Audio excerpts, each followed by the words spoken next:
Fall marks the start of RSV season, a time when many healthcare providers want parents to be aware of the risks of RSV for their children. What many people may not know is RSV can impact anyone, with older adults 60 years of age or older being one of the groups most at risk for severe infection. Today, I am joined by two guests from the Sideline RSV Campaign, NBA legend and health advocate Earvin Magic Johnson, and Dr. Leonard Friedland, an expert in RSV and vaccines and the Vice President and Director of Scientific Affairs and Public Health for GSK Vaccines, who have teamed up with GSK to ensure older adults and their loved ones understand the risks of RSV. So, Magic, if you could just tell me a little bit about the Sideline RSV campaign that you guys are doing right now. Well, both Dr. Lynn and I are very excited to, first team up with GSK and really get the word out about RSV, especially for those who are 60 and older. And I fall into that category, being 64 myself. And I'm excited to make sure that I tell people to make sure they go to their doctor, their healthcare provider, their pharmacist, and really educate themselves on RSV. And Dr. Lynn will give you the numbers more than myself. But what I'm really excited about, Dr. Lynn, is finally there's a vaccination. And so I'm going to make sure I get vaccinated for RSV. And you might want to go into the real numbers and everything. The idea behind the Sideline RSV campaign is to have an awareness campaign to bring this discussion to center court, to use a basketball analogy. We're here with basketball legend. I'm learning all about basketball from you. And what we want to do is raise awareness. What is RSV? Why is it important to know about this, especially if you're over the age of 60? Because now, for the first time, the first season of an RSV season, there are vaccine options available for people over the age of 60. RSV is a very common contagious respiratory infection, which occurs in the fall, winter, and early spring. So we're in the beginning of the RSV season right now.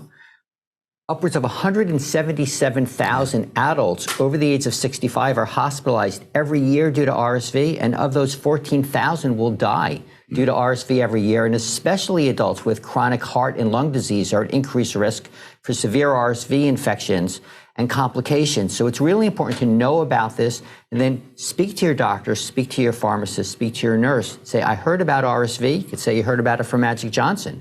And I want to learn more, and what are the options for prevention, and then make a decision what's best for you. And how can people get more involved in the RSV campaign? We have a website, sidelinersv.com. Go learn, find out information about this, why it's important for people over the age of 60 to know about this, especially those who have chronic heart and lung disease, and then have that discussion with your doctor, with your pharmacist. This is the first season which we have RSV vaccines available. It's an option for prevention, and then really go speak to your doctor. Sidelinersv.com is a great resource. Yep. Awesome. It's great.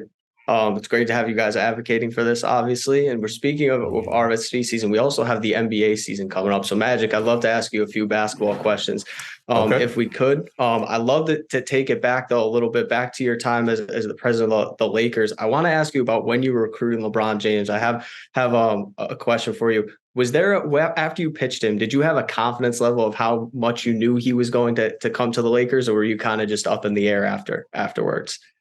Well, I felt pretty good about once I, talked to LeBron and his agent, Rich Paul, about coming to the Lakers.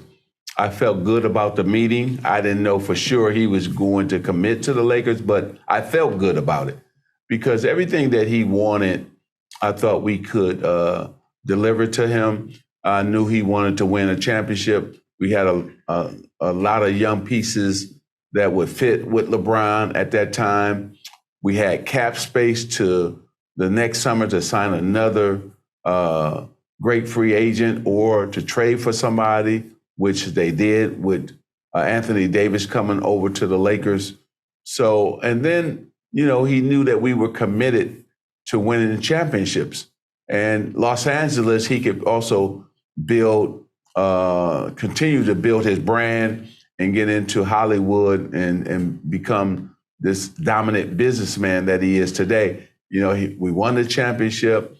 He became a bigger and worldwide brand because he signed with the Lakers.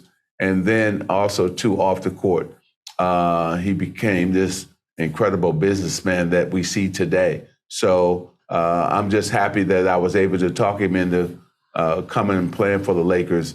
And he's been great in the Los Angeles community as well. So LeBron has lived up and actually surpassed everything that we thought he could do for the LA Lakers.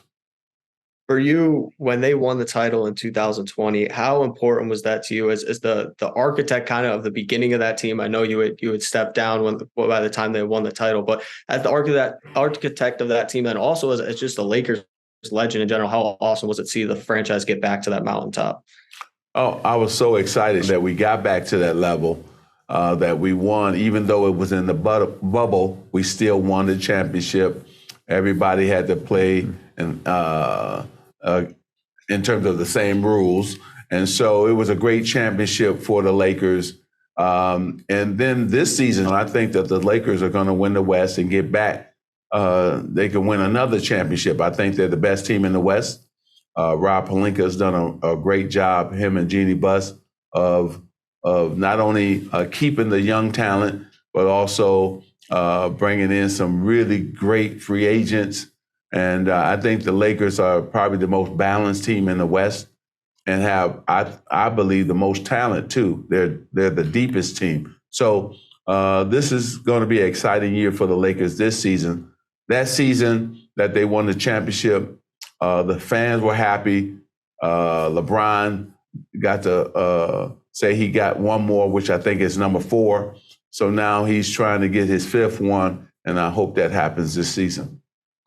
Magic, I have one more question for you because I'm a follower of yours on Twitter, and I love seeing your tweets about the NBA. So I got to ask you, is there a criteria that goes into you tweeting after games? Is it just a game you're watching, or does a player have to have a specific performance? Because I know NBA Twitter absolutely loves you after games.